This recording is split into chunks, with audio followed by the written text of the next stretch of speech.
NEET घोटाला पर BJP fail, Congress पास। छात्र की मौत पर सियासत का लीक, आखिर कहां गायब है सरकार। नमस्कार, मैं हूं एकता और आप देख रहे हैं भारत रफ्तार। देश में गर्मी का पारा तो 43 डिग्री के पार हो चुका है, लेकिन इस झुलसती गर्मी के बीच देश की सियासत का पारा इससे भी कहीं ज्यादा ऊपर है। वजह देश के लाखों छात्रों के भविष्य के साथ हुआ खिलवाड़, यानी नीट पेपर लीक, महाघोटाला। लेकिन आज बात सिर्फ पेपर लीक की नहीं है, बात है उस सिस्टम की नाकामी की जिसने राजस्थान के झुंझुनू के एक होनहार बेटे प्रदीप मेघवाल की जान ले ली। एक गरीब परिवार जिसने अपनी आंखों में बेटे के डॉक्टर बनने का सपना संजोया था, आज उस घर में सिर्फ मातम और आंसू बचे हैं। लेकिन इस दुख की घड़ी में अब राजनीति के आंकड़े भी सच चुके हैं। झुंझुनू के उदयपुर वाटी के रहने वाले दिवंगत प्रदीप मेघवाल ने सीकर में रहकर दिन रात मेहनत की थी। पिता ने पाई जोड़ी 11 लाख रुपए का भारी भरकम कर्ज लिया ताकि बेटा डॉक्टर बनकर परिवार की गरीबी मिटा सके। पेपर अच्छा हुआ, नंबर अच्छे आ रहे थे, लेकिन जैसे ही परीक्षा रद्द हुई और पेपर लीक का काला सच सामने आया, प्रदीप मानसिक तनाव झेल नहीं पाया और उसने मौत को गले लगा लिया। जरा सोचिए उस माँ बाप पर क्या गुजर रही होगी।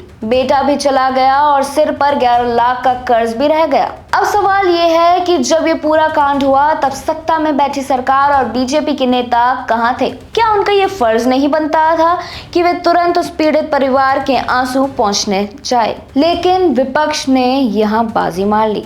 जहां बीजेपी इस पूरे मामले पर बैकफुट पर नजर आ रही है, वहीं कांग्रेस ने इस मौके को हाथ से जाने नहीं दिया। पहले सचिन पायलट लाव लश्कर के साथ प्रदीप के घर पहुंचे और केंद्रीय शिक्षा मंत्री धर्मेंद्र प्रधान का इस्तीफा मांग लिया। वहीं एनएसयूआई के राष्ट्रीय अध्यक्ष विनोद झाकर ने दिल्ली में खुद नेता प्रतिपक्ष राहुल गांधी से इस पीड़ित परिवार की मुलाकात और फोन पर बात करवाई। और कल यानी 27 मई 2026 को एनएसयूआई ने उस बेबस परिवार के आंसू पहुंचने के लिए 11 लाख रुपए का चेक और 2 लाख रुपए कैश, यानी कुल 13 लाख रुपए की आर्थिक मदद सीधे परिवार को सौंप दी। इसे कहते हैं एक तीर से दो निशाने। कांग्रेस ने एक तरफ तो पीड़ित परिवार को सहारा देकर जनता का दिल जीत लिया और दूसरी तरफ बीजेपी को कटघरे में खड़ा करके अपनी राजनीति भी चमका ली। विनोद झाकड़ का साफ कहना है कि ये प्रदीप की खुदकुशी नहीं बल्कि देश की भ्रष्ट परीक्षा प्रणाली द्वारा की गई हत्या है। अब जनता के बीच ये बड़ा नैरेटिव सेट हो रहा है कि जब छात्र मर रहे थे